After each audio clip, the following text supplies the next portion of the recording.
Hi guys, my name is Emma.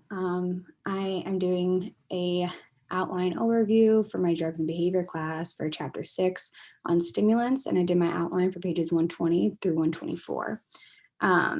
So to start off, the chapter starts off with explaining cocaine and the history. So in the beginning around 500 BC of what was to become the Inca Empire has been traced to the use of coca. Natives today will still use coca the way ancestors did, chewing the leaves, holding a ball of coca leaf almost continually in their mouth. The freedom of fatigue provided by the drug is key to letting these natives run and carry heavy bundles great distances. The psychoactive effects can be made stronger by adding some calcified lime to raise the alkalinity inside the mouth. This increased the extraction of cocaine. It allows for greater absorption in the blood supplying the inside of the mouth. Erythroxylin, I couldn't pronounce that. Coca thrives at elevations 2,000 to 8,000 feet on the Amazon slope of the mountains. Before the 16th century, the Incas built a well-developed civilization in Peru. Coca leaf was important part of the culture and treated as money, and then the Spanish adopted this custom. Early European chroniclers of the Incan civilization reported on the unique qualities of this plant and never interested the Europeans until the last half of the 19th century. The coca leaf contributed to the economic well-being and fame of three individuals, and they brought the Peruvian shrub to the notice of the world. It went off into the next section to talk about coca wine. It was the first of the individuals was Angelo Mariani. He was a French chemist, and he introduced the coca leaf indirectly to the general public. He imported tons of coca leaves and used an extract from them in products. You could drink tea or any other product. It was Mariani's cocoa wine that made him rich and famous. Moving on to the next section, local anesthesia. Coca leaves contain active chemical cocaine, which is up to about 2%. Cocaine was isolated before 1860, and there was still a debate who did it first and when. It's simple and inexpensive processing of 500 kilograms of coca leaves yields 1 kilogram of cocaine.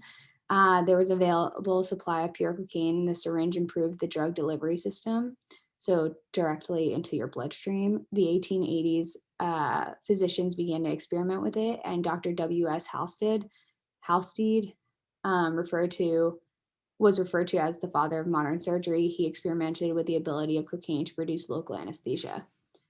Moving into the next section, early psychiatric uses. The third individual to encourage cocaine was Sigmund Freud. He studied the drug for its potential as a treatment of medication in a variety of ailments, including depression and morphine dependence. In 1884, Freud wrote to his fiancée about his findings on this magical drug. He urged his fiancée, sisters, colleagues, and his friends to try it, extolling the drug as a safe exhilarant. He urged it as a recommended treatment for morphine dependence. In 1885, Freud did a lecture in front of a group of psychiatrists and commented on the use of cocaine as a stimulant. And there was a quote that I took: "On the whole, it must be said that the value of cocaine as psychiatric practice remains to be demonstrated and will probably be worthwhile to make a thorough trial as soon as the price becomes more reasonable." There was a mistake made when Freud used the drug to treat a friend. He was treated for morphine dependence. Increasingly large doses were needed, and Freud spent a frightful night nursing his friend through an episode of cocaine psychosis. Physicians were well aware of the dangers in the using of high doses of cocaine regularly, and non-medical and quasi-medical use of cocaine was widespread in the U.S. around the start of the 20th century.